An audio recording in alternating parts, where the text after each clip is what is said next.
नमस्कार, सत श्री अकाल। आप सबका बहुत बहुत स्वागत है हिमांशु तनेजा के साथ प्राइम माइंड एकेडमी की क्वाड्रेटिक इक्वेशन के nth डिग्री इक्वेशन टॉपिक की।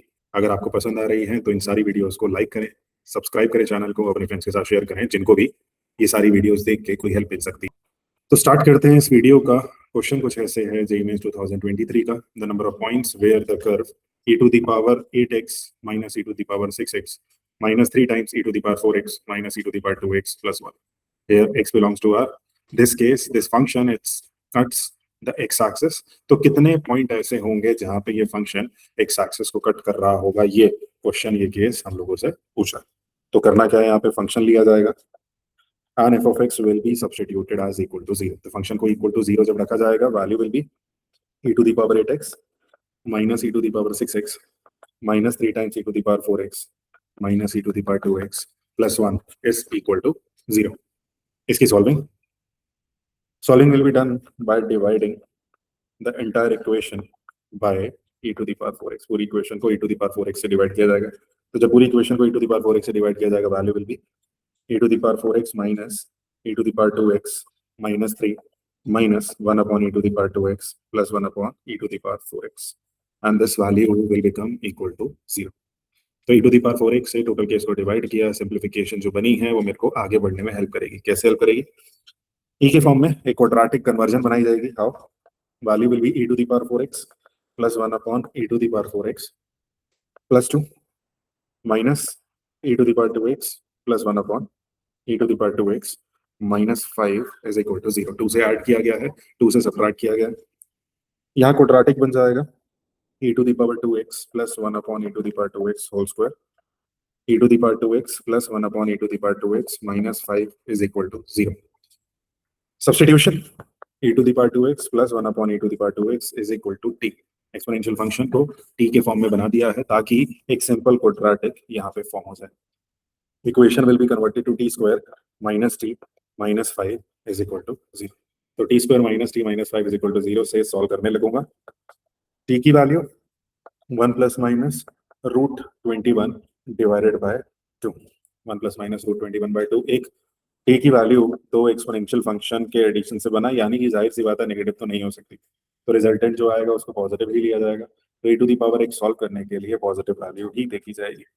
तो when you will solve e to the power 2x plus 1 upon e to the power 2x, इसको सॉल्व करने के लिए पॉजिटिव वैल्यू से कंपैरिजन जाएगा, यानी कि value will be 1 plus root 21 over 2। तो ये जो फॉर्मेट बना है, ये जो केस बना है, इसकी सॉल्विंग चाहिए, और सॉल्विंग सिंपल मैनर में इसके इक्वेशन के साथ देखी जा सकती है। यानी कि मैं आप लोगों से ये कहना चाह रहा हूँ कि अगर मैं ये function y is equal to e to the power 2x plus 1 upon e to the power 2x अलग से प्लॉट करूंगा, this value will be greater than equal to 2। Concept वही है, arithmetic mean is greater than equal to geometric mean, और इस concept से x plus 1 by x type format जो कि यहाँ पे e to the power 2x plus 1 upon e to the power 2x के फॉर्म में प्रेजेंट है, this value will be always greater than equal to 2। So now e to the power x plus 1 upon e to the power x, ये value 2 से बड़ी है। एक quadratic type graph, एक quadratic type behaviour बनेगा। with this value this point will be equal to 0, 2 and the value of y present here, जो कि question ने y is equal to 1 plus root 21 by 2 के इक्वल रखा है। तो 1 plus root 21 by 2, ये value 2 से बड़ी वैल्यू है, क्योंकि root 21 will be in 4 point something, और 4 point something plus 1 that is 5 point something divide by 2 2.5 हो जाती है, 2 से बड़ी वैल्यू है। तो basically y is equal to 1 plus root 21 by 2 मेरे इस कर्व को 2 पॉइंट पे जाके कट करेगा, और जब ये 2 पॉइंट पे जाके कट करेगा, यानी कि हमारे पास total number of solution that would be equal to 2। दो पॉसिबल सॉल्यूशन आ जाते हैं, number of point of intersection will become equal to 2। तो एक क्विक रिकॉल कर लेते हैं इस क्वेश्चन का, इस कॉन्सेप्ट का। कंडीशन ऐसी है कि इस पर्टिकुलर केस में इक्वल टू 0 करने के लिए 4x से डिवाइड किया गया, परफेक्ट स्क्वायरिंग का इस्तेमाल किया गया, e to the power 2x plus 1 upon e to the power 2x को t माना गया, और फिर वहां से सॉल्व करके पॉजिटिव वैल्यू को निकाल के arithmetic mean greater than equal to geometric mean compare करके ये वैल्यू अपने पास आ जाती है। तो e to the power 2x plus 1 upon e to the power 2x, e to the power 2x एक पॉजिटिव वैल्यू है। पॉजिटिव वैल्यू का graph के साथ कंपैरिजन पॉजिटिव केस में ही रहेगा, यानी कि ऑल ओवर हमारे पास एक पैराबोलिक कर्व इस केस में मिल जाएगा।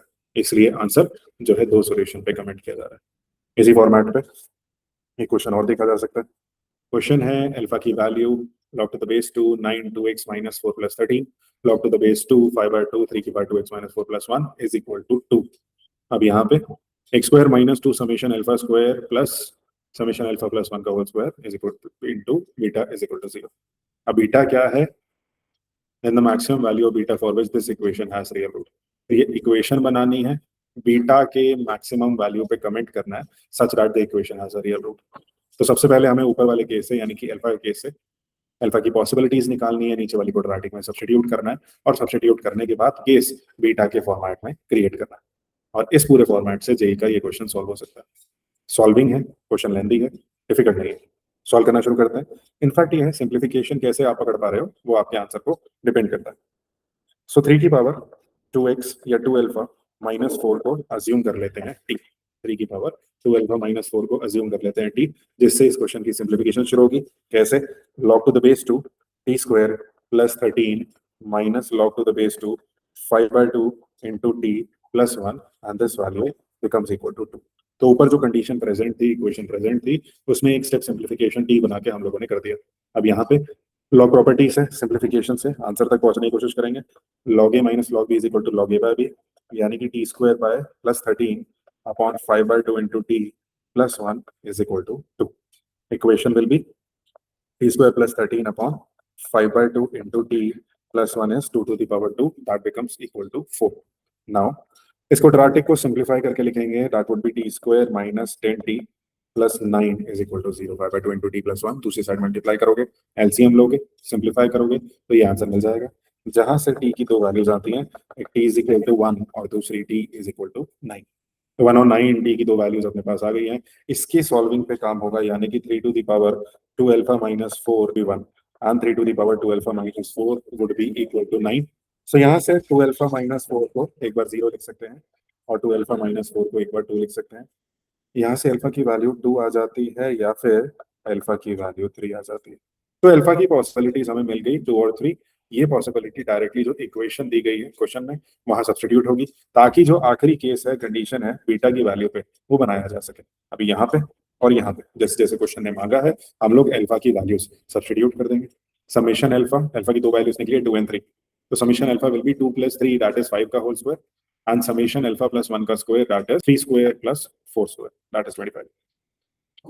तो सब्स्टिट्यूशन आएगा केस में, इक्वेशन को पूरा किया जाएगा, वैल्यू बनेगी x square minus 2 into 25x plus 9 plus 16 into beta is equal to 0।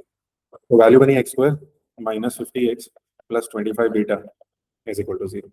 ना जो इक्वेशन जिसके थ्रू बीटा निकाला जा सकता है वहां तक हम लोग पहुंच गए। अब यहाँ पे जो कंडीशन है इस इक्वेशन की, उसका इस्तेमाल किया जाएगा।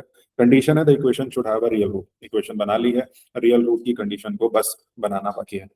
तो यहाँ से इस इक्वेशन पे जब मैं रियल रूट बनाने जाऊंगा तो मेरी रिक्वायरमेंट सिर्फ इतनी सी है कि value of discriminant should be positive, है ना। किसी भी रियल रूट में, रियल इक्वेशन में डिस्क्रिमिनेंट वैल्यू पॉजिटिव रहना चाहिए। तो answer will become equal to b square minus 4ac should be greater than equal to 0, that is beta is less than equal to 25। तो इस तरीके से हम लोग इस केस में अपने आंसर पहुंच जाते हैं। मैक्सिमम वैल्यू क्वेश्चन ने पूछी है, आंसर 25 इस न्यूमेरिकल टाइप में लिखा जा सकता है। Recall 3 to the power 2 alpha minus 4 को t माना जाएगा, लॉगरिथमिक सब्स्टिट्यूशन आएगी, लॉगरिथमिक प्रॉपर्टी आती है, एंटी लॉग लिया जाता है, क्वाड्रेटिक सॉल्व की जाएगी। क्वाड्रेटिक के साथ इसके दो रूट है 1 और 9। अब एक वैल्यू 1 के थ्रू, एक वैल्यू 9 के थ्रू सॉल्व किया जाएगा। अल्फा या तो फिर 2 आएगा या तो फिर 3 आएगा।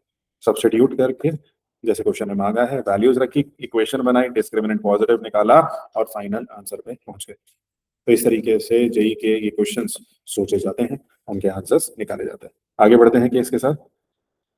So number of solution of the equation 32 power tan square x plus 32 power secant square x is equal to 81, where the value of x lies between 0 and pi by 4। तो 32 की पावर में फंक्शंस है, tan square x का function present है, secant square x का function present है, x की value 0 से पावर 4 के बीच में रखी गई है और इस इक्वेशन के कितने सॉल्यूशन पॉसिबल हैं ये हम लोगों से पूछा गया। तो जब मैं इसको सॉल्व करने लगता हूँ, ये बन जाता है 32 to the power tan square x plus 32 to the power secant square x का formula, that is 1 plus tan square x is equal to 81।